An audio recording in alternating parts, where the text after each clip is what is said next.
तो भारतीय समाज में आज हम बात करने वाले हैं जजमानी व्यवस्था के बारे में। कैसे जजमानी प्रथा आती है और इसको लाने के पीछे का क्या कारण होता है, आज हम इन्हीं सब चीज़ों के बारे में बातचीत करेंगे।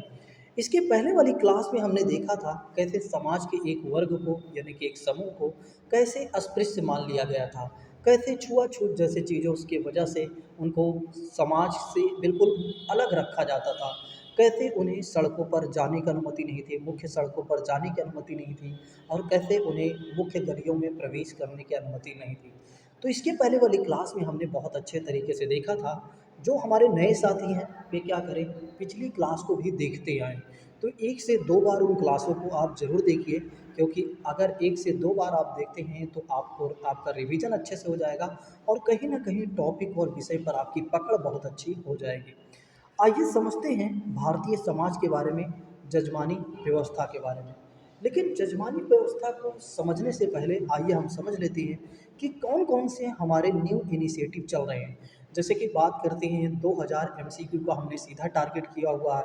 जो 2000 एमसीक्यू मैं आपको करवाऊँगा, जो सुपर टेट, सी-टेट और यूपी टेट का सेकंड पेपर देना चाहते हैं, उन छात्रों के लिए यह क्लास बहुत ही महत्वपूर्ण है। और यह क्लास उन छात्रों के लिए भी महत्वपूर्ण है जो एसएससी, बैंक, रेलवे या अदर एग्जामिनेशन की तैयारी कर रहे हैं। नेक्स्ट बात करते हैं हमारी एक न्यू और इनिशिएटिव है, वो है मेगा मैराथन। मेगा मैराथन के माध्यम से क्या किया जाएगा कि प्रत्येक विषय को बहुत अच्छे तरीके से समाप्त किया जाएगा। जैसे कि बात करते हैं एशियंट हिस्ट्री की, बात करते हैं हमारी अपकमिंग वीडियो है एशियंट हिस्ट्री। अब एशियंट हिस्ट्री कब आने वाली है, तो 7 जुलाई शाम 6 बजे। 7 जुलाई शाम 6 बजे या शाम 7 बजे से भी स्टार्ट हो सकता है। तो मान के चलिए 6 से 7 बजे से स्टार्ट होगी यह क्लास और कम से कम 5 से 6 घंटे ये क्लास चलेगी। और इस क्लास की विशेषता ये है कि 1 video 1 subject will be complete. मतलब कि एक वीडियो के माध्यम से एक सब्जेक्ट को अच्छे से कंप्लीट करवाया जाएगा। ऐसे प्रत्येक विषय को मैं बहुत अच्छे से कंप्लीट करने वाला हूँ। जैसे कि बात करते हैं जो लोग नए हैं वे ज़रूर चैनल को सब्सक्राइब कर लें और दूसरों को भी शेयर कर दें। आइए अब समझते हैं, अपने विषय पर आते हैं यानी कि अपने टॉपिक पर आते हैं, जजमानी व्यवस्था के बारे में। आइए समझते हैं कि जजमानी व्यवस्था क्या है, एक जजमानी व्यवस्था क्यों लाई गई थी, इसके पीछे का क्या कारण था, क्या समाज के लिए ये बेहतर था या समाज के लिए बेहतर नहीं था, क्यों इसे जजमानी व्यवस्था कहा गया। तो इन्हीं सब चीज़ों के बारे में आइए हम समझते हैं। जैसा कि यहाँ पर एक चित्र आप देख रहे हैं, एक व्यक्ति है जो एक तरीके से हाथ में टोकरी लिए हुआ है और बैठा हुआ है। आइए समझते हैं एक बार जजमानी प्रथा के बारे में, यानी कि जजमानी व्यवस्था भी इसे कहा जाता है। जैसा कि बात करते हैं जजमानी व्यवस्था में, जैसा कि बात करते हैं कि जजमानी व्यवस्था जो है भारतीय समाज की एक विशिष्ट पहचान रही है। बताया जा रहा है कि जजमानी व्यवस्था जो है भारतीय समाज की एक विशिष्ट पहचान के रूप में देखी गई है या रही है। जजमानी व्यवस्था जो है जाति व्यवस्था के अंतर्गत एक आर्थिक व्यवस्था है। यह कैसी व्यवस्था है, तो यह जाति व्यवस्था के अंतर्गत देखा जाए तो एक आर्थिक व्यवस्था है। तो अगर आपसे कोई कहता है कि जजमानी व्यवस्था क्या है, तो जजमानी व्यवस्था है जाति व्यवस्था के अंतर्गत एक आर्थिक व्यवस्था है और इसकी एक पहचान हमेशा से बनी रही है, जिसमें विभिन्न जातियाँ क्या करती हैं, सेवा देती हैं और तथा वस्तुओं का आपस में आदान प्रदान करती हैं। मतलब सेवा के बदले क्या होता है, वस्तुओं का आदान प्रदान होता है। और जो जाति सेवा प्राप्त करती है उन्हें जजमान तथा जाति सेवा देती है और उसे कमीन कहते हैं। तो उसे क्या कहा जाता है, कमीन भी कहते हैं।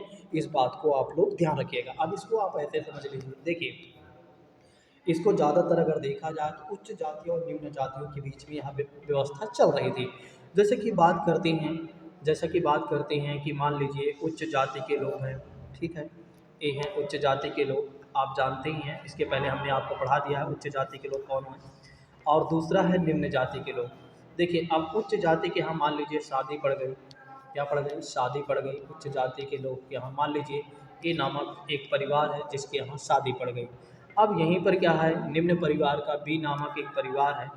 अब ये क्या होगा, इसका इनविटेशन, अब इसके इनविटेशन जैसे कि निमंत्रण जो होता है कौन बांटेगा, तो इसका निमंत्रण कौन बांटेगा, ये स्वयं तो जाएंगे नहीं क्योंकि ये राजा हैं समझ लीजिए, क्योंकि ये बड़ी जाति के हैं। तो फिर इनका निमंत्रण कौन बांटेगा? ए बांटेगा, बी वाला व्यक्ति बांटेगा। यानी कि जो निम्न परिवार का व्यक्ति है वो क्या करेगा? एक तरीके से निमंत्रण बांटेगा।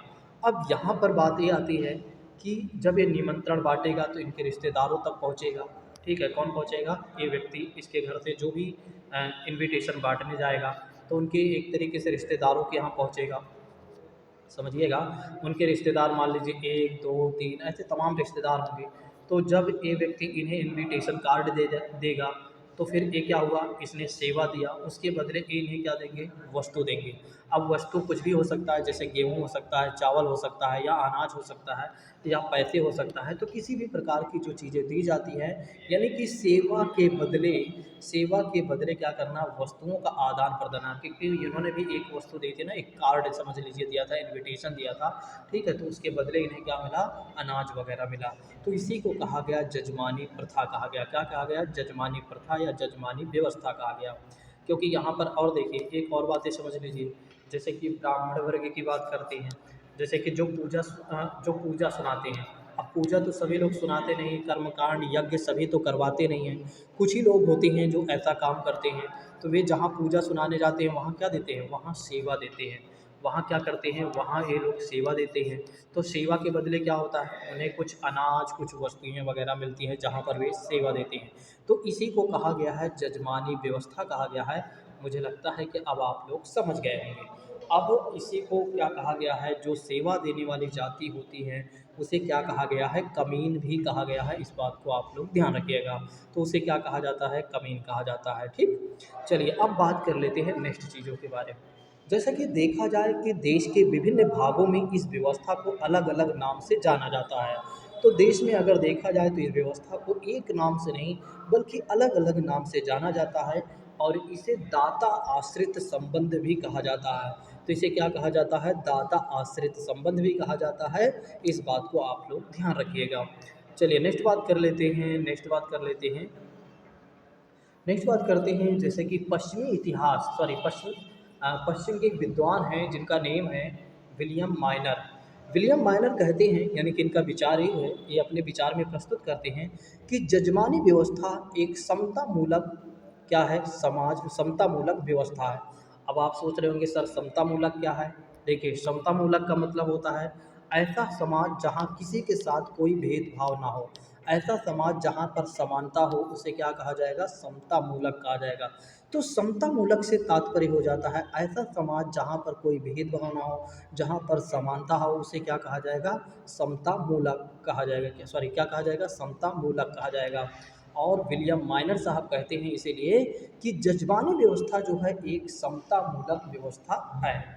नेक्स्ट बात करते हैं जिसमें प्रत्येक जाति उनके व्यवसाय का महत्व बना रहता है।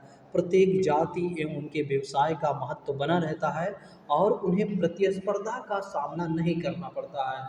जैसे कि बात करते हैं, उन्हें अगर देखा जाए तो किसी भी प्रकार से कोई कंपटीशन नहीं करना पड़ता है। तो प्रत्येक जाति उनके व्यवसाय के अनुसार उनका महत्व बना रहता है, उसमें कंपटीशन का सामना नहीं करना पड़ता है। क्योंकि मैंने बताया ना, देखिए जैसे कि मान लीजिए जो ब्राह्मण होगा या जो निम्न वर्ग के लोग होंगे, शूद्र होंगे, तो उनमें सारे परिवार के लोग तो जजमान बनते नहीं हैं। कुछ ही लोग होते हैं जो क्या करते हैं, कुछ ही लोग होते हैं, कुछ परिवार के सेलेक्ट लोग होते हैं, तो वे लोग क्या करते हैं? ऐसा काम करते हैं। तो इसमें कोई कंपटीशन नहीं है, क्योंकि भाई मान लीजिए गांव में 50 लोग हैं तो एक ही व्यक्ति होगा जो पूजा वगैरह सुनाएगा। और मान लीजिए इस गांव में अगर देखा जाए तो 100 लोग हैं, तो हो सकता है कि क्या होता है कि एक ही लोग मान मान लीजिए, या 1 से 2 से परिवार से अधिक होगा तो उनका टर्म्स एंड कंडीशन बना होगा। तो इसमें क्या होता है? किसी भी प्रकार का कोई कंपटीशन नहीं होता है जजमानी व्यवस्था में। नेक्स्ट बात करते हैं, इस प्रकार अगर देखा जाए तो इस प्रकार सभी जातियां ग्रामीण अर्थव्यवस्था में सुरक्षा प्राप्त करती हैं। तो इससे क्या होता है कि देखा जाए तो सभी जातियां एक दूसरे से कहीं ना कहीं जुड़ी हुई हैं, और ग्रामीण अर्थव्यवस्था में अगर आप देखें तो बिल्कुल सुरक्षा प्राप्त करती हैं। नेक्स्ट बात करते हैं, नोट में कहा गया है कि जजमानी व्यवस्था में सेवाओं के लिए भुगतान के रूप में अथवा नकद भी दिया जा सकता है, यानी कि वस्तु भी दी जा सकती है और नकद भी दिया जा सकता है, या वस्तु और नकद दोनों भी हो सकता है। ठीक है, इसमें कंफर्म नहीं किया जा सकता है कि केवल एक चीज़ें दी जाएंगी। चलिए नेक्स्ट बात करते हैं। कहा जा रहा है कि गौरतलब है कि वही दूसरी लड़ाई लुई डायूमा लुई डायूमा के विचारों में एक शोषणवादी है। लुई डायूमा कहती हैं कि यह एक शोषणवादी विचारधारा है या शोषणवादी या लोगों का शोषण है। इसमें कहा जा रहा है उच्च जातियाँ क्या करती हैं, निम्न जातियों पर शोषण करती हैं।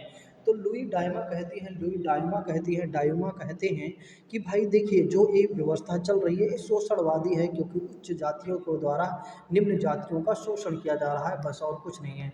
जैसे कि बात करती हैं यहाँ पर, जैसे में कहा गया है कि सेवा के बदले देखिए सेवा के बदले जो वस्तुएं प्राप्त होती हैं वो अनुपातिक यानी कि संतुष्टिजनक नहीं होती हैं। अब इसको समझिएगा, यहाँ क्यों ऐसा व्यक्ति कह रहा है। देखिए ऐसा इसलिए कह रहे हैं या कह रहा है व्यक्ति, क्योंकि यहाँ पर एक कंफर्म नहीं होता है कि उस व्यक्ति ने जो सेवा दिया है कितना देगा। सामने वाला व्यक्ति कुछ भी दे सकता है, हो सकता है एक कटोरी चावल दे दे, हो सकता है एक बड़े से पॉट यानी बर्तन में हो सकता है चावल गेहूँ दे सकता है। ये वो सामने वाले व्यक्ति पर इच्छा पर निर्भर करता है कि वो कितना देगा। तो इसीलिए यहाँ पर कहा जा रहा है कि सेवा के बदले जो वस्तुएं प्राप्त होती हैं वह आनुपातिक रूप से सही नहीं होती है, यानी कि जो सेवा देने वाला व्यक्ति होता है उसे संतुष्टि नहीं मिलती है इससे। नेक्स्ट बात करते हैं, ब्राह्मण क्या करते हैं, सेवा लेते हैं लेकिन उन्हें कमीन नहीं कहा जाता है। देखिए जो ब्राह्मण अगर ब्राह्मण जो सेवा लेते हैं उन्हें क्या कमीन नहीं कहा जाता है। देखिए ब्राह्मण सेवा लेते हैं लेकिन उन्हें कमीन नहीं कहा जाता है। क्षत्रिय सिर्फ सेवाएं लेते हैं। कौन लेते हैं, क्षत्रिय सिर्फ सेवाएं लेते हैं, ठीक है। तो इस आधार पर बताया गया है। नेक्स्ट बात करते हैं, शूद्र वर्ण से कई जुड़ी जातियां हैं जिन्हें कोई जाति अपनी सेवा देना पसंद नहीं करते हैं। तो जैसे कि देखा जाए तो जो शूद्र हैं उन्हें कोई भी सेवा नहीं देता है, वे खुद ही दूसरों की सेवा करते हैं यहाँ पर बस। नेक्स्ट बात करते हैं, वर्तमान स्थिति में अगर देखा जाए तो वर्तमान स्थिति में देखिए वहाँ पर मैंने समझाने के लिए ब्राह्मण और निम्न जाति को लिया था, और यहाँ पर आप क्लियर हो जाइएगा क्षत्रियों के लिए ज़्यादातर काम किया जाता था शूद्र के द्वारा, ठीक है। वैसे तो ब्राह्मणों के लिए भी काम किया जाता था क्योंकि सेवा देना इनका काम हुआ करता था, जो शूद्र वर्ग होते थे। चलिए बात करती हैं वर्तमान की स्थिति के बारे में, देख लेते हैं वर्तमान की स्थिति क्या है। देखिए ब्रिटिश शासन के दौरान आधुनिक व्यवसाय, आधुनिक शिक्षा, औद्योगिकीकरण, नगरीकरण, बाजार व्यवस्था आदि के प्रभाव में जजमानी व्यवस्था अपने महत्व एवं प्रासंगिकता को खोने लगी। देखिए जजमानी व्यवस्था तब अपने महत्व को और प्रासंगिकता को खोने लगती है, यानी रिलेवेंसी को खोने लगती है जब ब्रिटिश शासन, मतलब जब भारत में क्या होता है ब्रिटिश शासन करने लगती है, जब उनका आधुनिक व्यवसाय शुरू होता है, जब उनके द्वारा शिक्षाएं दी जाती हैं, जब औद्योगिकीकरण उद्योग धंधे लगते हैं। वैसे तो इनके द्वारा पूरे तरीके से भारत में उद्योग धंधे खत्म हो गए थे, लेकिन अब यहाँ पर कुछ हम अलग चीज़ों के बारे में समझ रहे हैं, इसलिए यहाँ पर हमें उनकी थोड़ी सी बढ़ाइयाँ भी करनी पड़ेगी।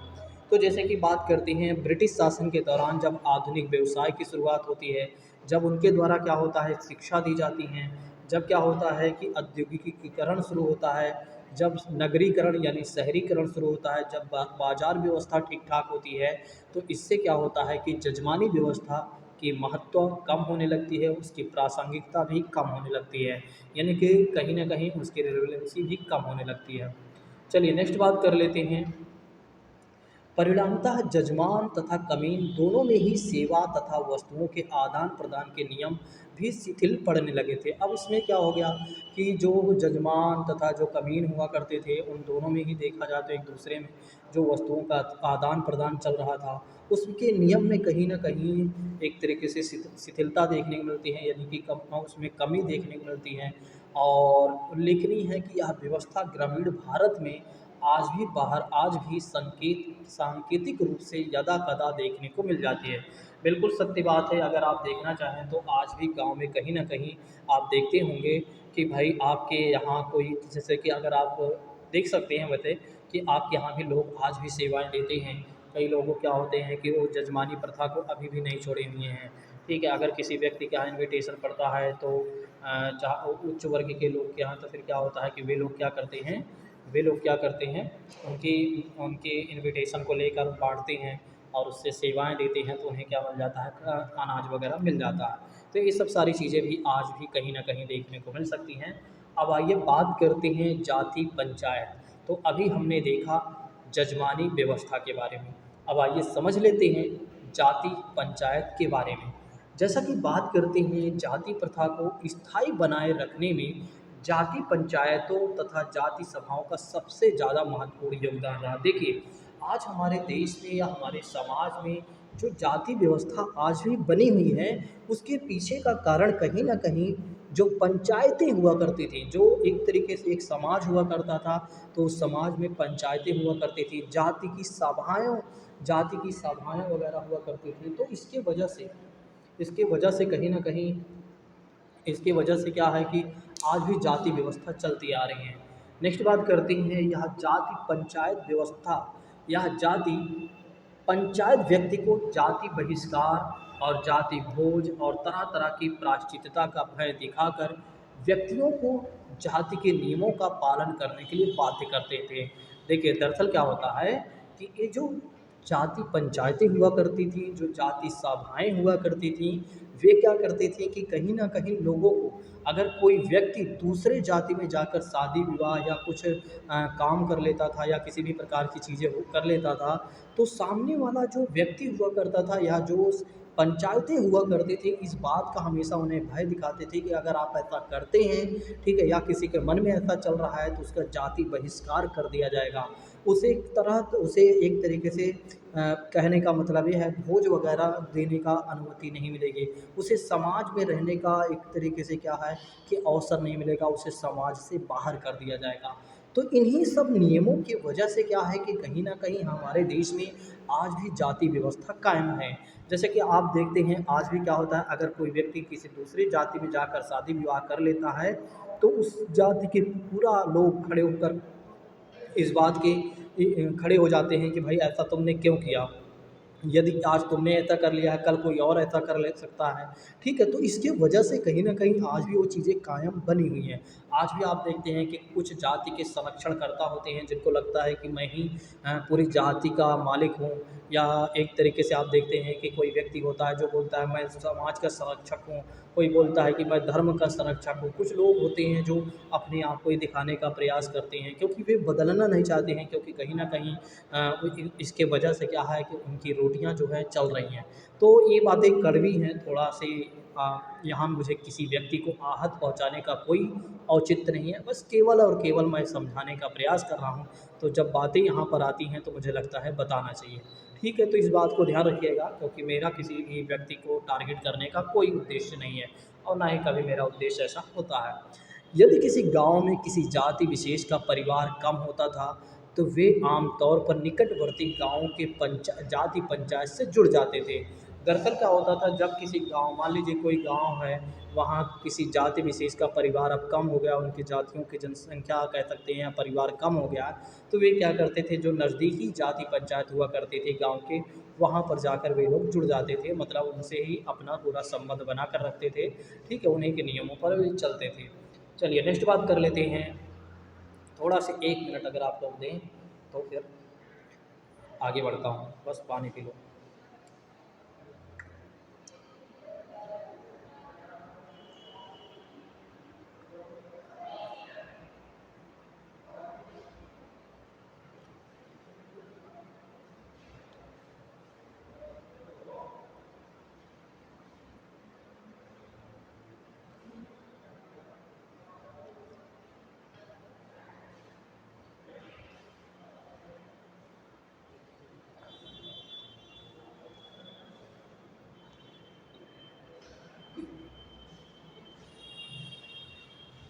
चलिए बात करते हैं आगे के पॉइंट पर। जैसा कि जाति पंचायत संपत्ति पारिवारिक विवादों की सुनवाई भी करती थी। देखिए, जो जाति पंचायत हुआ करता था या हुआ करते थे, वो क्या करते थे, संपत्ति से संबंधित कोई परिवार में विवाद हो रहा है, मान लीजिए एक भाई दूसरे भाई से क्या नाम है, संपत्ति को लेकर लड़ रहा है, तो फिर जाति पंचायत क्या करती थी, ऐसे निर्णयों पर महत्वपूर्ण विचार होता था और उस पर फिर निर्णय लेती थी। तो जाति संबंधी महत्वपूर्ण मुद्दे तथा गंभीर विवाद अगर किसी भी प्रकार का हुआ हुआ करता था, तो इन सभी का एक तरीके से निर्धारण किसके द्वारा किया जाता था? तो जाति पंचायत के द्वारा किया जाता था। चलिए बात करते हैं नेक्स्ट चीज़ों के बारे में। तो जैसे बात करते हैं, आज जातिगत पंचायतों के पास कोई व्यवहारिक अधिकार नहीं है। तो अगर देखा जाए तो जातिगत पंचायतों के पास कोई व्यवहारिक अधिकार नहीं है। अब वर्तमान में देखा जाए तो ये सब सारी चीज़ें आज उतना ज़्यादा कहीं ना कहीं सक्रिय नहीं है, ये निष्क्रिय हो गई हैं। तो अब यह एक निष्क्रिय संस्था मात्र बनकर रह गई है, और जिसके कारण जाति प्रथा को सशक्त करने वाला स्थानीय आधार लगभग अब समाप्त हो गया है। तो जैसे कि पहले क्या होता था, जाति पंचायत हुआ करती थी, जाति सभाएं हुआ करती थी। तो कहीं ना कहीं ये पंचायतें जो एक तरीके से हुआ करती थी, ये जाति व्यवस्था को पूरे अपने नियमों के तहत बांध कर रखती थी। लेकिन अब कहीं ना कहीं इनकी प्रासंगिकता पूरी तरीके से ख़त्म हो चुकी है। अब ये निष्क्रिय मात्र रह गए हैं, अब ये निष्क्रिय संस्था हो गई है। अब इनकी बात को उतना ज़्यादा नहीं माना जाता है, लेकिन कहीं ना कहीं वो सारी चीज़ें आज भी चल रही हैं। ठीक है। एक तरीके से जन जाति पंचायत भले नहीं होती हैं, लेकिन उसमें कुछ लोग अपना संगठन बनाकर रहते हैं। चलिए बात करते हैं अब आश्रम व्यवस्था के बारे में। देखिए, मनुष्य के जीवन के लिए आश्रम व्यवस्था भी पहले निर्धारित की गई थी। ठीक है, 4 प्रकार की व्यवस्था हुआ करती थी जब व्यक्ति के जीवन को 100 वर्ष मानकर बांटा गया था कि भाई आपका 4 काम है, समय समय पर ये चारों काम आपको करना चाहिए। लेकिन आइए समझ लेते हैं यहाँ पर क्या कहा जा रहा है आश्रम व्यवस्था में। जैसा कि बात करते हैं हिंदू दर्शन में सामाजिक संगठन को व्यवस्थित रखने तथा व्यक्ति के जीवन को संगठित करने के लिए आश्रम व्यवस्था को आधार बनाते हुए पूरे जीवन काल को नियोजित किया गया है। मतलब पूरे जीवन को एक तरीके से क्या किया गया है, प्लानिंग के तहत बांटा गया है। ठीक है, ताकि व्यक्ति और एवं समाज के बौद्धिक, आध्यात्मिक, पारिवारिक सॉरी व्यावसायिक प्रगति को अधिकतम किया जा सके। आश्रम व्यवस्था का शाब्दिक या आश्रम का शाब्दिक अर्थ होता है पड़ाव। मतलब पड़ाव का मतलब यहाँ कहने का मतलब ये है कि एक समय में आपको एक काम करना है, एक समय से लेकर एक समय तक आपको एक काम करना है, फिर दूसरे समय से दूसरे समय यानी कि यहाँ तक आपको इतना काम करना है। ठीक है, तो एक समय तक आपको उतना काम तो करना ही है, तो वही आश्रम का मतलब हो जाता है पड़ाव। जैसे कि बात करते हैं व्यवस्था के अंतर्गत, इस व्यवस्था के अंतर्गत मनुष्य के जीवन को 100 वर्ष मान लिया गया है। तो मनुष्य को ये मतलब लोगों ने कहा कि एक मनुष्य लगभग 100 वर्ष तक जी जाता है। तो इसी को देखकर, इसी को आधार मानकर 4 आश्रमों में बांटा गया है। जैसे कि प्रत्येक आश्रम में व्यक्ति के दायित्व और कर्तव्यों का निर्धारण किया गया है। तो दायित्व और कर्तव्यों का निर्धारण किया गया है। जैसे कि बात करते हैं, एक तो पहली बात करते हैं ब्रह्मचर्य। कहा गया एक व्यक्ति का जीवन यानी कि एक व्यक्ति को क्या जीना चाहिए, ब्रह्मचर्य जीवन जीना चाहिए। और कब से कब तक उसे ब्रह्मचर्य अपनाना चाहिए, तो 0 से लेकर 25 वर्ष तक उसे ब्रह्मचर्य का आश्रम अपनाना चाहिए। मतलब पहला व्यक्ति का जो पड़ाव है वो है ब्रह्मचर्य है। अब इसके अंतर्गत उसे क्या करना है, इसके अंतर्गत व्यक्ति समाज से दूर रहकर अध्ययन करेगा। देखिए कहा गया कि जब व्यक्ति ब्रह्मचर्य अवस्था में रहेगा या आश्रम में रहेगा, तब उसे क्या करना होगा, समाज से दूर रहना पड़ेगा और उसे क्या करना होगा, अध्ययन करना होगा। जिसमें उसे ये सीखना होगा कि उसका धर्म क्या है, उसका धर्म कैसे चलता है, राजनीति क्या है, अर्थशास्त्र क्या है, और सांसारिक विषय वस्तु आदि से जुड़े सभी ज्ञान को वो अर्जित करेगा। मतलब यहाँ कहने का मतलब ये है कि जो पहली अवस्था होगी वो संसार से बिल्कुल, समाज से दूर अलग होकर बस वो समाज के बारे में पढ़ेगा, राजनीति के बारे में पढ़ेगा, अर्थशास्त्र के बारे में पढ़ेगा, और सांसारिक जो चीज़ें चलती हैं उनके बारे में, जो विषय वस्तु हैं उनके बारे में वो क्या करेगा, ज्ञान अर्जित करेगा या ग्रहण करेगा। अब व्यक्ति का जीवन शुरू होता है दूसरे काल में। अब व्यक्ति यानी कि 0 से 25 वर्ष तक, मान लीजिए ए नाम का एक व्यक्ति है, उसने क्या कर लिया, उसने क्या किया, 0 से लेकर 25 वर्ष तक उसने पहला जीवन जी लिया। अब उसके जीवन का दूसरा काल शुरू होता है गृहस्थ आश्रम। अब उसका जो जीवन है 25 से लेकर 25 वर्ष तक, मतलब 50 वर्ष तक। अब उसे 25 साल में क्या क्या करना है ये भी निर्धारण किया गया था। जैसे बताया जाता है शास्त्रों में इसे सबसे महत्वपूर्ण आश्रम माना गया।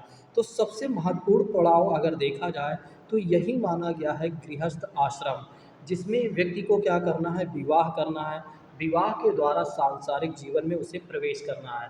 तो मतलब एक तरीके से व्यक्ति क्या करेगा, अपना सांसारिक जीवन शुरू करेगा दूसरे काल में, गृहस्थ। और इसमें क्या गृहस्थ आश्रम में, और अपने अपने और अपने ऊपर निर्भरों की आर्थिक आवश्यकता, सामाजिक सुरक्षा आदि का वो प्रबंध करेगा। अब उसका काम ये है कि भाई अब क्या करेगा, अब उसे क्या करना है कि जो उसके उसके ऊपर निर्भर लोग हैं, जैसे भाई किसी को पैसे की आवश्यकता है, मतलब एक तरीके से आर्थिक रूप से जो लोगों को चाहिए भाई कि उन्हें मान लीजिए घर में शादी आपकी हो गई है और माता पिता हैं, तो पैसे वगैरह की आवश्यकता पड़ेगी, तो उन्हें आपको देना, उसका प्रबंधन करना है। और सामाजिक सुरक्षा, ठीक है, तो तमाम तरह की चीज़ें यहाँ पर उन्हें प्रोवाइड कराना है। और जैसे कि बताया गया है, गौरतलब नारद संहिता में विदित है कि सफल गृहस्थ स्वर्ग का भागी माना जाता है। देखिए मतलब अगर किसी व्यक्ति का जो जीवन है वो गृहस्थ आश्रम जो है बिल्कुल सफल हो गया, अच्छे से चल गया, तो इस एक तरीके से उसे स्वर्ग का रूप यानी कि स्वर्ग का नाम दिया गया है। यानी कि उस व्यक्ति का जीवन जो है स्वर्ग में हो चुका है, मतलब वो उसने अपना जीवन स्वर्ग में बिता दिया है। अब बात करते हैं तीसरी अवस्था। अब मान के चलते हैं कि व्यक्ति का जीवन आगे बढ़ा, उसने 50 वर्ष तक कंप्लीट कर लिया। अब एक तरीके से वानप्रस्थ आश्रम में वो प्रवेश करेगा। अब उसे क्या करना है, 50 से 75 वर्ष तक क्या करना है, अब इस व्यक्ति को धीरे धीरे क्या करना, अपने गृहस्थ आश्रम से काट कर स्वयं को अध्ययन और चिंतन में जोड़ेगा। अब उसका काम ये है कि गृहस्थ आश्रम से धीरे धीरे अपने आप को हटाते रहे और धीरे धीरे क्या करे, अध्ययन और चिंतन में वो अपना जुड़ाव यानी कि उधर अपना ध्यान करता रहे। और समय समय पर अपने अनुभवों के द्वारा पिछली पीढ़ी, एक मिनट, पिछली पीढ़ी संन्यास, समय समय पर पिछली पीढ़ी के द्वारा की गई बातों को उसको पढ़ना होगा, उसके समझना होगा, फिर उसमें अपना काम वगैरह करेगा। तो यहाँ पर क्या होता है, वानप्रस्थ आश्रम में क्या होता है कि व्यक्ति सांसारिक जीवन को धीरे धीरे छोड़ने लगता है 50 से 75 वर्ष। अब लास्ट उसका होता है जीवन जो होता है, अब उसका लास्ट जीवन ये होता है भाई कि अब उसे संन्यास आश्रम में प्रवेश करना है। मान लीजिए व्यक्ति का जीवन हो गया 75 वर्ष का हो गया।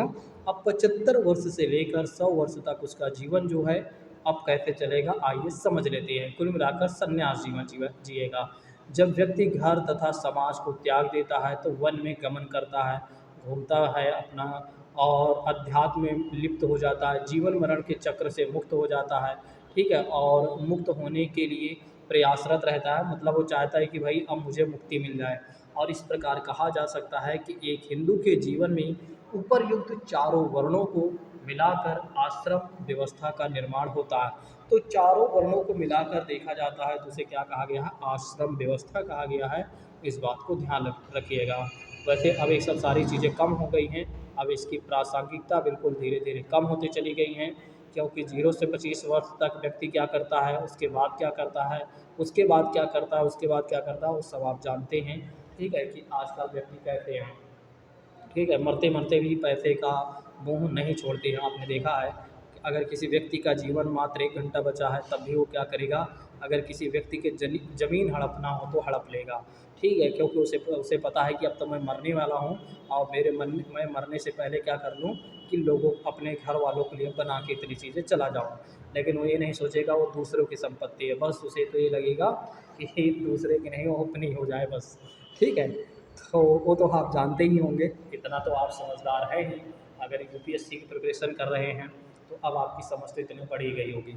आइए समझते हैं आश्रम व्यवस्था के क्या लाभ हैं, मतलब आश्रम व्यवस्था आने से क्या लाभ हुआ। देखिए कहा गया कि व्यक्ति की क्रियाओं को नियमित करके कार्यों को श्रेष्ठता प्रदान की गई। देखिए आश्रम व्यवस्था इसलिए लाया गया, इससे क्या हुआ कि हर व्यक्ति का काम समय समय पर बता दिया गया है। भाई देखो तुम्हें 0 से 25 वर्ष तक ऐसा करना है, 25 से लेकर 25 वर्ष 50 वर्ष तक ऐसा करना है। हर समय में उसके काम को निर्धारण कर दिया गया, भाई आपको इतना करना पड़ेगा। तो इससे क्या हुई कि श्रेष्ठता प्रदान हुई। नेक्स्ट बात करते हैं या कार्य कर्तव्य परायणता बंधुत्व आदि के रूप में व्यक्ति में बौद्धिक और मानवीय गुणों के विकास में सहायक रही। तो इसकी वजह से क्या हुआ कि लोगों को त्याग कितना करना चाहिए, उनका अपना काम जो है कर्तव्य जो है वो कैसे निभाना चाहिए, भाईचारे की भावना कैसे होनी चाहिए, और व्यक्ति में बौद्धिक और मानवीय गुणों का इसी से विकास हुआ है। यह व्यवस्था आयु के आधार पर व्यक्ति के कर्तव्यों के निर्धारण के रूप में सामाजिक नियंत्रण में भी सहायक रही। तो इसके वजह से कहीं न कहीं सामाजिक नियंत्रण में ये सारी चीज़ें चलती रही हैं। तो यानी कि व्यक्ति जो है, यानी कि कहने का मतलब ये है कि एक समय जो आयु का निर्धारण कर दिया गया, तो इसके वजह से क्या हुआ कि हर व्यक्ति जो है कंट्रोल में रहने लगा समाज के। अब समाज के कंट्रोल में हर व्यक्ति है, कोई व्यक्ति समाज के नियमों को भंग नहीं कर सकता है, क्योंकि समाज ने सबको नियम बताए हैं, भाई देखो तुम्हें ये करना है, तुम्हें ये करना है, ठीक है। अब तो हमें पता ही नहीं चलता हमें क्या नहीं करना है, सॉरी हमें क्या करना है और क्या नहीं करना है, ठीक है। अब हमें लगता है कि हम जो कर रहे हैं वो सही है, बाकी सब गलत है। आश्रम व्यवस्था के दुष्प्रभाव के बारे में आइए समझ लेते हैं। भाई देखिए, आश्रम व्यवस्था आने से लोगों पर क्या इम्पैक्ट पड़ा, इसकी वजह से क्या समस्याएं आई, क्या हुआ, ऐसी क्या चीज़ें हुई जो इसमें कुछ गलत भी देखने को मिल रहा है, समझिएगा। देखिए, यह संसार को व्यक्ति के अनुभवों का लाभ उठाने से वंचित कर देती है। सोचिए, जब 25 साल का उम्र होता है तो व्यक्ति को भेज दिया गया है कहीं और, जाकर तुम पढ़ाई लिखाई करो और कहीं मत आना, ठीक है। तो इससे क्या हुआ, उसे कुछ भी अनुभव नहीं प्राप्त हो रहा है। जैसे कि बात करते हैं उसे माता पिता, वैसे तो वहाँ सब कुछ सिखाया जाता है, लेकिन वहाँ पर ज़्यादातर क्या होता है, धर्म, राजनीति, अर्थशास्त्र, पैसा कैसे कमाना है, वो सब नियम सिखाए जाते हैं, बाकी चीज़ें वहाँ नहीं मिल पाती हैं, ठीक है। इस व्यवस्था में जैसे कि आज के बच्चे हैं, अगर उन्हें भेज दिया जाए कि भाई तुम्हें अब 25 वर्ष यानी कि 25 वर्ष तक केवल अध्ययन करना है, अपने आप को सिलेक्ट करना है, तो व्यक्ति बोलेगा देखो हम ऐसा नहीं करने वाले हैं, चाहे हमें भेजो चाहे ना भेजो, हमारे जीवन में कितना भी दुख रहेगा, लेकिन हम गांव शहर अपना समाज छोड़कर 25 वर्ष तक नहीं जाने वाले हैं, उसके बाद ही हम कहीं जाएंगे, ठीक है। तो ये बात तो आप लोगों ने देखा ही होगा, ठीक है। तो किसी को भेजो तो जाने का बिल्कुल भी राजी नहीं होता। इस व्यवस्था में माना गया है कि जब व्यक्ति संन्यास आश्रम में प्रवेश करता है तो वह संसार से अलग थलग हो जाता है। देखिए, जब व्यक्ति संन्यास आश्रम में प्रवेश करता है, सोचिए जब उसे अपना पोता पोती खिलाने का उम्र थी, तो फिर क्या होता है कि वो बिल्कुल समाज से अलग थलग हो जाता है, तो ठीक है। तो इसकी कमी ये रही, जबकि इसका अर्थ है कि व्यक्ति सन्यासी आश्रम में सांसारिक मोह से ऊपर उठ के गांव गांव घूमकर अपने अनुभवों और अपने उद्देश्यों द्वारा संसार का कल्याण करे। देखिए, सन्यासी व्यवस्था आश्रम को लोगों ने कुछ अलग मान लिया था। सन्यासी आश्रम को लोगों ने माना कि भाई उसे क्या करना है, सब कुछ छोड़ देना है, उसे केवल जाकर जंगल में रहकर क्या करना है, एंजॉय करना है और अपने मोक्ष की वो कामना करे, बस इतना ही। लेकिन जो मतलब एक तरीके से लोगों ने जो समझा ये गलत समझ लिया, ठीक है। जो नियम था वो नियम अलग था, नियम ये था कि भाई देखो तुम्हें क्या करना है, सांसारिक मोह से ऊपर उठना है, क्या करना है, जाकर गांव में जाना है, गांव-गांव में जाओ, अनुभव बताओ लोगों को, भाई ऐसी-ऐसी सारी चीज़ें होती हैं, ठीक है सर। और एक तरीके से समाज का कल्याण करिए, ठीक है। लेकिन समाज में गलत धारणा को प्रसारित किया गया इसकी वजह से, ठीक है। तो वही बातें मैंने बता ही दिया कि संन्यास आश्रम को व्यक्ति ने अलग समझ लिया, और जिसकी वजह से आज भी लोग वही गलती समझते आ रहे हैं। अगर किसी से कहे भैया आपका अंतिम समय चल रहा है, संन्यास जीवन आपको जीना चाहिए, तो सारे व्यक्ति ये सोचते हैं कि अब इस व्यक्ति को कहाँ भेज देना चाहिए, जंगल में, ठीक है, वहीं रहे, वहीं खाए पिए, वहीं पर इसकी मृत्यु हो जाएगी, ठीक है। लेकिन अब क्या है, देखिए आज आप लोगों को पहली बार पता चला होगा कि हम जो समझ रहे थे वो गलत समझ रहे थे। हमें क्या करना चाहिए था, हमें क्या करना चाहिए कि अंतिम समय में समाज के कल्याण में अपना पूरा जीवन लगा देना चाहिए जब हमारा अंतिम समय हो। लेकिन हम ऐसा कहाँ करते हैं, वो तो आप जानते हैं, बहुत सारे लोगों को आपने देखा होगा। अभी आपकी तो उम्र आई नहीं है बुढ़ापा का, जब आएगा तो फिर आप समझ जाएंगे। चलिए बात करते हैं नेक्स्ट चीज़ों के बारे में। आश्रम व्यवस्था वर्तमान स्थिति, मतलब आश्रम व्यवस्था की वर्तमान स्थिति क्या है। सामान्यतः यह माना जाता है कि प्रारंभ में यह व्यवस्था केवल सिद्धांत के रूप में ही विद्यमान थी। बिल्कुल अगर देखा जाए तो सामान्यतः जो देखा गया है यह केवल सिद्धांत के रूप में ही देखा जा सकता है, या और देखा जा सकता था, और व्यवहार में इसका प्रचलन बिल्कुल कम हो चुका है। अब इसका प्रभाव, इसका प्रचलन बिल्कुल भी नहीं रह गया है। तो इसका आना अगर देखा जाए तो इसका व्यवहार में प्रचलन नहीं है। फिर भी अचेतन रूप से देखा जाए तो व्यक्तित्व के रूप में उसकी क्रियाओं को कहीं न कहीं आज भी निर्देशित करती है। मतलब भले ही एक तरीके से देखा जाए तो ऐसी चीज़ें अब नहीं रह गई हैं, लेकिन यहाँ पर इनडायरेक्ट रूप से अगर देखा जाए तो अप्रत्यक्ष रूप से कहीं न कहीं संकेत मिलता रहता है कि एक व्यक्ति को कैसे, किस समय कैसे रहना चाहिए और क्या करना चाहिए। चलिए अब आइए बात कर लेते हैं पुरुषार्थ जीवन। ठीक है, पुरुषार्थ व्यवस्था क्या होता है भाई? अर्थ, काम, मोक्ष, भक्ति। ठीक है, तो अर्थ, काम, मोक्ष, भक्ति के बारे में आप समझेंगे इसमें। ठीक है, कहीं जाइएगा नहीं, भले ही आप लोगों को पता है, कहीं जाइएगा नहीं। हो सकता है आप वो जाने जो आपके मन में पहले से कोई चीज़ें गलत बनी हुई हो। ठीक है, तो समझ लीजिए। ठीक है, भारतीय समाज में जब सब कुछ जानने को मिल रहा है तो हमें, मुझे लगता है, जानना चाहिए। चलिए पुरुषार्थ व्यवस्था में आइए देख लेते हैं।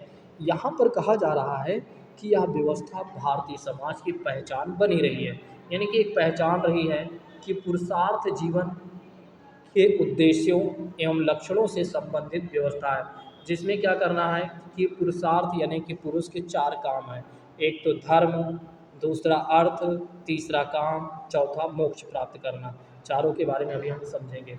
और इसी के साथ ऋणों के से मुक्ति प्राप्त करने के लिए भी तीन से चार चीज़ें विद्यमान रही हैं। चार चीज़ें यहाँ पर देखने को मिल रही हैं। देखिए, अब यहाँ पर देखा जाए तो व्यक्ति के जीवन में चार ऋण भी हुआ करते थे। एक तो पहला ऋण हुआ करता था भाई देव ऋण, भगवान का ऋण चुकाना होगा। दूसरा ऋण की बात करते हैं तो उसे ऋषि ऋण मतलब चुकाना होता है। फिर नेक्स्ट बात करते हैं तीन ऋण है। तीसरा ऋण क्या था? पितृ ऋण, यानी कि एक तरीके से पिता के जो ऋण है उसको भी चुकाना है। तो यहाँ पर क्या था कि व्यक्ति के जीवन में चार और बातें हुआ करती थी भाई, उसे ऋण के रूप में माना जाता था। एक तो भगवान का ऋण चुकाना है, दूसरा ऋषि ऋण मतलब गुरुओं का ऋण चुकाना है, तीसरी बात करते हैं पितृ ऋण। सोचिए, मतलब तीन ऋण अलग से दे दिए गए, चार काम तो अलग से ही थे। ठीक है, मतलब ये सब सारी चीज़ें एक साथ जुड़ी हुई हैं, बस सब उसी समय करना है। ठीक है, समय समय पर। नेक्स्ट बात करते हैं, धर्म की बात कर लेते हैं। तो समाज द्वारा जो व्यक्ति की भूमिका दी गई है उसका पूरी निष्ठा के साथ निर्वाह करना होता था। देखिए, समाज के द्वारा जो व्यक्ति को दिया गया है काम, उसको उसको पूरी निष्ठा से ही करना होता था। आइए अब समझ लेते हैं कि अर्थ का मतलब क्या हो जाता है।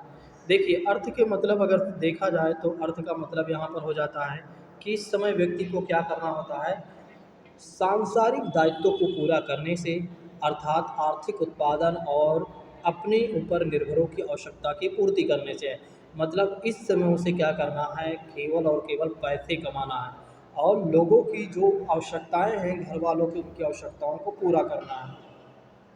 फिर यहाँ पर दूसरा काम था व्यक्ति के काम। अब यहाँ पर कहा गया भाई आपको क्या करना है, प्रजनन के माध्यम से समाज की जनसंख्या को भी बनाए रखना है। मतलब भाई जो जनसंख्या है उसमें कमी नहीं होनी चाहिए, वो उसका सुनिश्चितीकरण कर देना चाहिए। तो मतलब इस समय व्यक्ति को क्या करना होता था, प्रजनन के माध्यम से समाज का निर्धारण करना। भाई भाई समाज में भी वो सारी चीज़ें बनी रहे ना। पता लगा लड़कियों की संख्या ज़्यादा हो गई, लड़कों की संख्या ज़्यादा हो गई, तो फिर क्या होगा, शादी ब्याह होने में दिक्कत होने लगेगी। तो इसलिए ये चीज़ें बनी रहनी चाहिए। नेक्स्ट बात करते हैं मोक्ष। अब व्यक्ति के जीवन का फिर तीसरा पड़ाव आ जाता है। ठीक है, अब इसमें क्या करना है उसे, अब उसे क्या करना है कि मोक्ष से तात्पर्य हो जाता है व्यक्ति द्वारा किए गए उन प्रयासों से जिसमें वह जीवन मरण के चक्र से मुक्त हो जाता है। अब उसे क्या करना है भाई, जीवन मरण से के मुक्ति से मतलब इससे मुक्त होना है। कुल मिलाकर अपने आप को मोक्ष प्राप्त करना है भाई। ठीक है, और गौरतलब है कि उपरोक्त चारों पुरुषार्थों में मोक्ष का मतलब मानव के अंतिम और सर्वोच्च लक्ष्य में स्वीकार किया गया। देखिए, मोक्ष का मतलब यहाँ पर बताया गया मानव के जीवन का अंतिम और सर्वोच्च लक्ष्य जो है वही है पुरुष मोक्ष है। ये चार पुरुषार्थ के रूप में आपने देख लिया, चारों काम आपने देख लिया। ठीक है, एक तो धर्म था, यहाँ पर धर्म हमने शायद बताया तो था लेकिन आप लोग भूल गए। देखिए, चारों काम में एक तो धर्म भी था।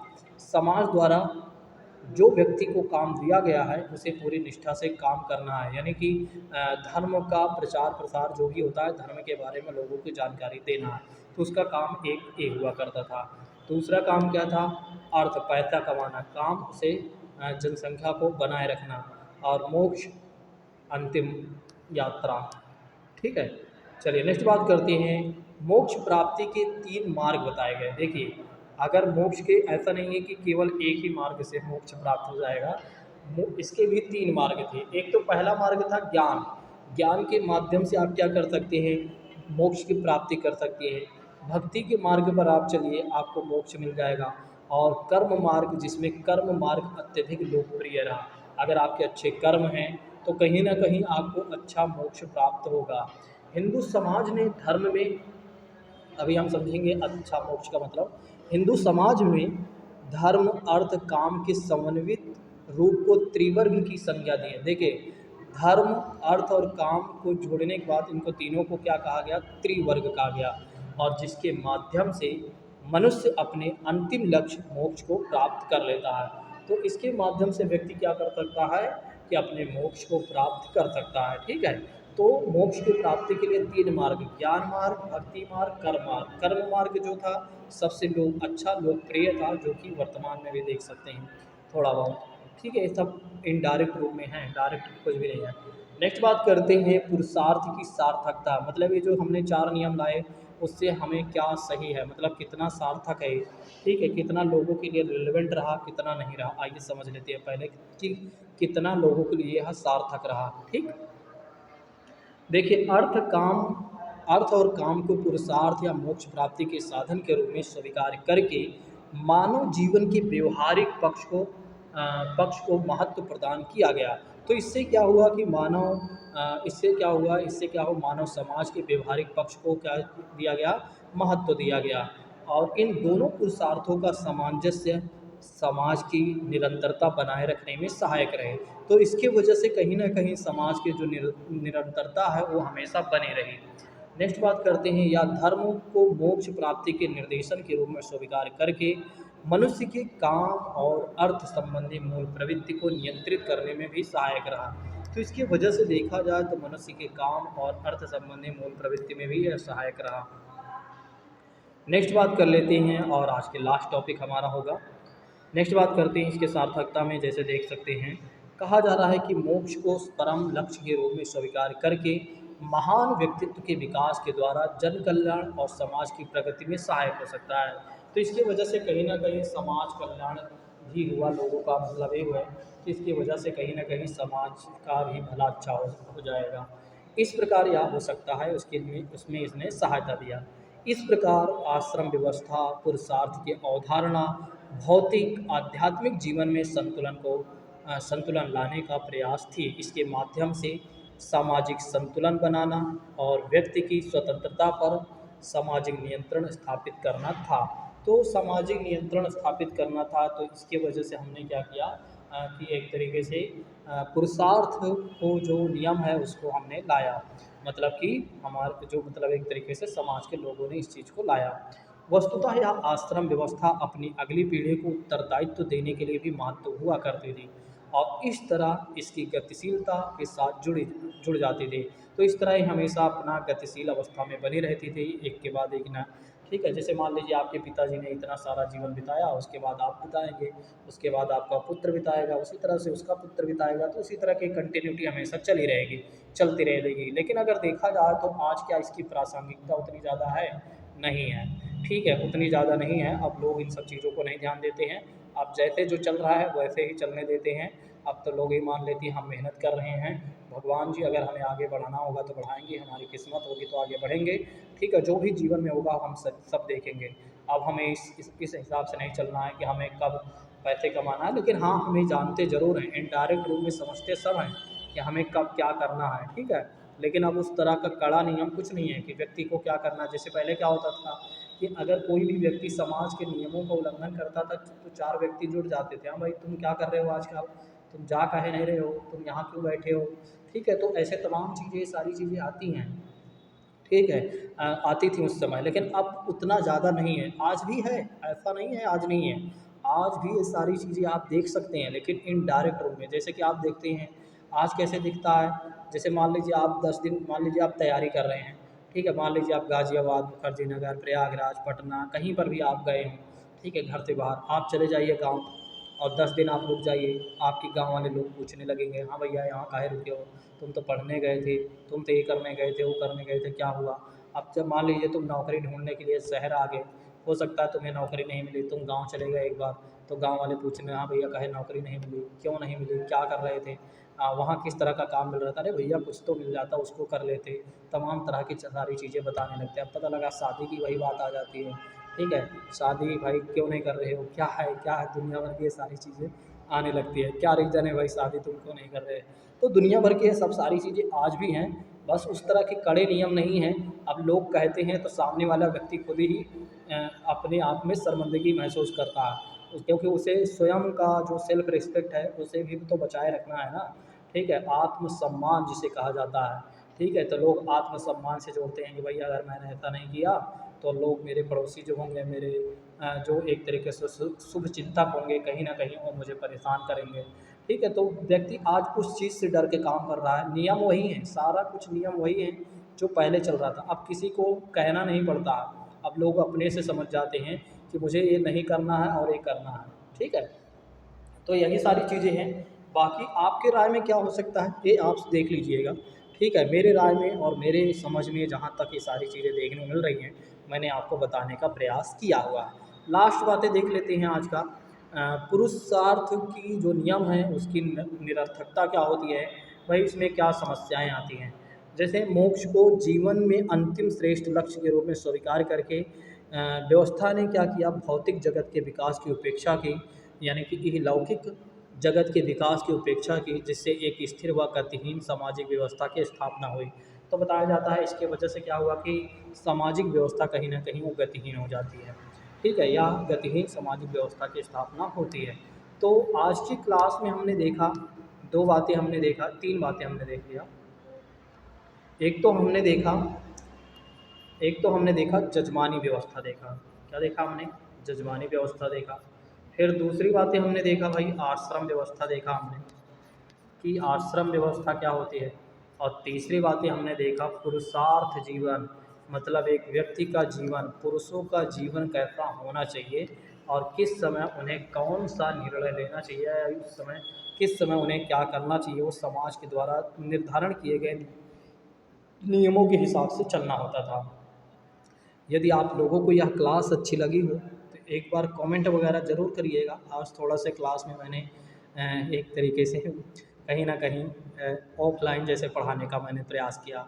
ठीक है, तो मुझे लगता है कि इस तरह की अगर क्लास चलेगी तो थोड़ा सी इंटरटेनमेंट क्लास रहती है, तो मैंने देखा है छात्रों को समझ में भी आता है और उन्हें थोड़ा से पढ़ने में भी अच्छा लगता है। कई बार क्या होता है जब एकदम सीरियस होकर पढ़ाओ तो छात्र भी सोचते हैं यार क्या पके जा रहे हैं। ठीक है, तो इसलिए मैंने ऐसी चीज़ें किया है ऐसे। तो अगर आप लोग कहेंगे तो इसी तरह से सारी क्लास हो सकती हैं। अगर आप लोगों को लगता है कि ये सब सारी चीज़ें सही नहीं हैं, ठीक है, बिल्कुल आप सीरियस होकर पढ़ाते रहिए, तो फिर मैं पढ़ाते रहूँगा भाई। ठीक, चलिए आज की क्लास को यहीं पर स्थगित करते हैं। थैंक यू सो मच दोस्तों, जय Hind, take care all of you. ठीक है।